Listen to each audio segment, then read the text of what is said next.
Lit content all 2021. You already know I got the reactions. Hey, yeah, hey. Ooh! You already know I got them vlogs.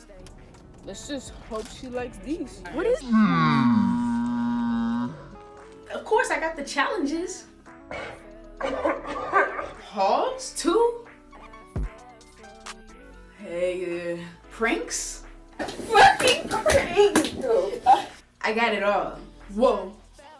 Do you even know who this is? It's KDZ, baby. Hit that subscribe button right now. Stay lit. Yeah. What's good, DZ Squad? It's your girl KDZ, baby, and I'm back again with another video for y'all. And in this video, I'm gonna be reacting to Joshua Bassett's "Lie Lie Lie" official lyrics and meaning verified. I did react to this music video and song. Go check it out. The rest of it is actually on my IGTV. If you follow me on Instagram at KDZBaby with 3 Y's at the end, KDEEZYBABYYY. I reacted to this song. You should go check that out. But I'm still recording my screen. I just really was interested in, you know, his meaning behind the song. Because obviously it's not about Olivia. Well, it wasn't so obvious, but I get it now. It's not about Olivia. He made it a while ago. So I'm interested to see, like, the meaning. Because this song is pretty fucking savage. I ain't gonna lie. Let's get into it. 1, 2, 3. A friend sort of approached me and was like, hey, I just want to let you know that this person, who's my other friend, has been saying these things about you and sort of lying behind your back. And it really upset me, and I wasn't sure whether or not to confront them or whatnot. And I was so angry about it just because to my face they were acting like we were totally cool. And I think it was that night at like 2 in the morning, I was standing in my kitchen, like in my underwear with my guitar, just like messing around. And I remember the situation, and I remember just getting so angry. And it's almost like I blacked out, and I just started like singing, and most of the song just kind of spilled out from there. You know what? That's sometimes how it be, okay? It's like, I'm pretty sure some of us have been through this situation, you know, where, maybe not even just a friend, a family member, someone that you were beginning to become close with, like, they're talking completely differently behind your back, but then they're in your face, they're smiling and laughing and, you know, just talking to you all nice and shit. So that's relatable as fuck, but it's crazy how, like, he was just in his underwear, you know, playing the guitar, and then he started thinking about the situation. He like, man, what the? And then he just starts, like, pouring it out. I don't know if he writes down his stuff, if he writes it down, or if he just, like, you know, keeps it in his head or whatever. Some songwriters do it differently. I write, but, you know, he's a lot more skilled. I don't know if he probably keeps it in his head, but let's just keep going. Let's see. Come on.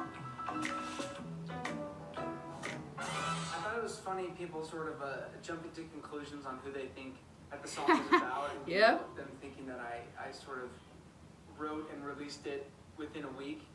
It's kind of ridiculous. I mean, there's literally proof on my Instagram that I wrote it 2.5 years ago, and nobody will ever know who the song is about. But it is funny to sort of see the speculation on who people think it's about. I've done my best to sort of make it clear that it's not about anyone in particular that they might think it is, but yep, people are gonna. I know that now.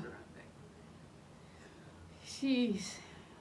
He had to make that known. He was like, I know. I bet it was weird. Strength of our community. I bet it was weird, bro.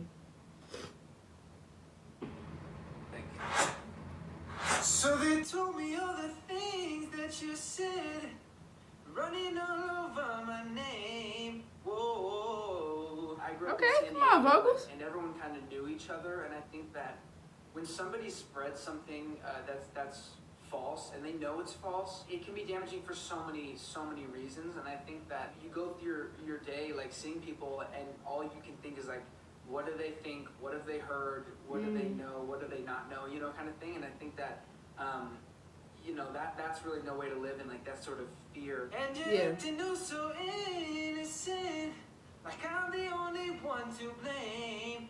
I love his runs, like his voice is different. It's easy to sort of only see everybody else's faults, you know, and avoid sort of your own thing. But it is funny to me when people play dumb, you know. I've had situations where I've called somebody out on something that I knew factual that they were saying, and they just completely play dumb, like, I don't know what you're talking about. And I'm like, you do. Like, I know you do. And so it's like, the whole sort of acting innocent thing is funny when you, like, have proof of something. Yeah. You've been lying to yourself, lie to everyone else, only thinking about yourself. Darling, what the hell?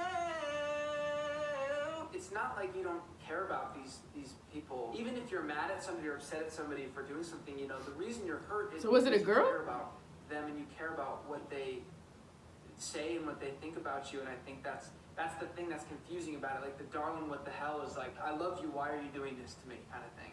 Mm-hmm.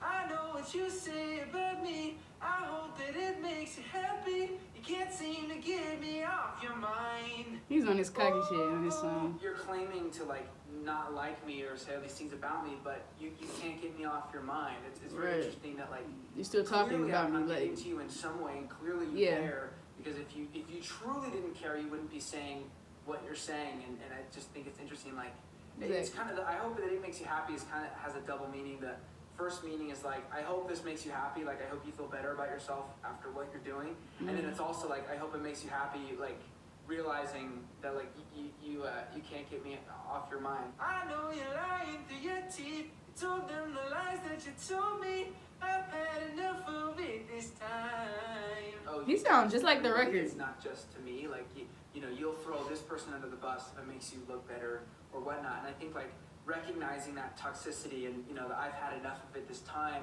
you're sort of realizing, okay, this is a pattern. This person is not actively trying to change, and they're trying to hurt me. And so, like, setting that boundary, it's really more of a internal thing than an external thing. I mean, obviously, it's like, you know, you probably won't hang out with that person, but more so, like, mentally, you know, being like, okay, I need to separate myself from this person and recognize the toxicity, and that, you know, it's not worth it to sort of get caught up in worrying about this or in getting upset about this when it's like, this is just who they are, and I've had enough of this time, and I'm gonna set that boundary and take a step back in whatever way that looks for you. Facts.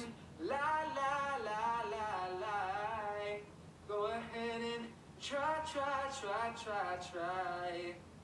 It won't work this time. I kiss your ass good. Bye. I'll kiss your ass goodbye. That section was actually really funny. I remember when I was writing it, and I sort of surprised myself with it, because I was just going with it, and I was like, so you can la, and I was like, go ahead and try, and I was like, oh shoot, and then the third one, I was like, it won't work this time, and I was like, what the hell? And then I just, like, came out, I was like, I'll kiss your ass goodbye, bye, and I was like, oh my god, like, it was just like that moment. It felt so nice to, like, say that. And again, it's like, it's the real thing. It's like, I'll kiss your ass goodbye. Like, I'm not gonna really put up with this. You know, it's like, bye. Like, I don't really, you know, it's not worth it for me if you're gonna be, like, toxic and lie and manipulative and all that stuff. So it definitely felt good to say kiss your ass goodbye. I bet it did, bro. I bet it did. Yeah. This is like, it's crazy how, like, writing can be so therapeutic, and the things that you write, you know how people say, just, like, write down your feelings or whatever, being able to say them out loud or write them, it just makes it so much better. Like, it makes you feel better in a way. So you're telling them it's all my fault. You're the victim this time. Whoa. I've had people I know admit that, like, when they feel powerless in a situation, the only power they can have is to sort of lean into being a victim. And by the way, disclaimer, I'm not saying that there aren't people who are the victims of things in situations. That's absolutely not what I'm saying. But it's more so when somebody is getting attention and validation by sort of playing the victim. And you want to make it seem like it's your call.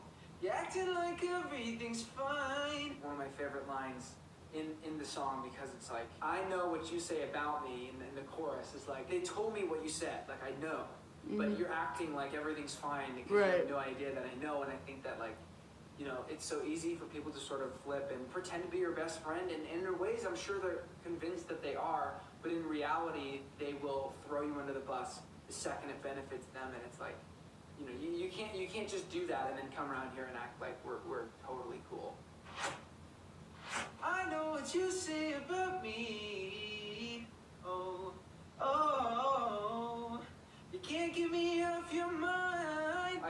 we did confront. I need to download this person, song. And It's we a actually really had a good really song. great conversation afterwards about, you know, it, and we were able to like move past it because I kind of put my foot down and like really had a tough conversation. I think that it's so easy to sort of avoid that nowadays, and people really like taboo things. People are afraid to talk about things. If you do have an issue with somebody, instead of like getting out that anger by sort of going around and tarnishing their name and maybe embellishing a little bit and leaning into it, it's like maybe at first you actually try to reconcile with that person and explain to them why you're hurting and where you're coming from. Because I literally, like, every single time I actually go, okay, you know what, I really need to just speak with this person either face to face or on the phone. The problem's like 99.9% resolved. That's probably my best advice is like, talk it out. Even though it sucks and it's so scary to do, Yeah. if you talk to somebody and you're honest and vulnerable, all you can hope for is that that's met with honesty and vulnerability, and then hopefully you can move forward. Yeah. You know what? And I can say honestly that when I'm feeling like, you know, someone is hurting me or something, what I do is actually the wrong thing. I lash out, you know, I go to social media, I talk bad, you know what I'm saying? I'm like trying to hurt them like they hurt me. You get it? Because he's right, it is very scary, or it might be hard for you to just actually, you know, go straight to them and talk to them about it, because some people are just straight assholes, you know. Because I'm sure sometimes in some situations you actually do try to go to the person. I actually do try to go to the person, but they just don't give me what I want, you know what I'm saying? Or they just like continue to, you know, say the same stuff or act the same way. So, hey, it's a tough situation, for real, but it's all about, like, growing up and adulting. You gotta know who is mature enough to take it and who's not, you know? But thank you guys for watching this video. I really enjoyed it. Thank you guys for listening to me and to old dude, you know? I really did enjoy his song. I literally do need to download it, because Joshua be speaking them facts, though, for real. But make sure you subscribe, hit the bell so you know I post videos like this. And if you do subscribe and if you do hit the bell, you'll see me in the next video. Stay late, y'all. Yeah.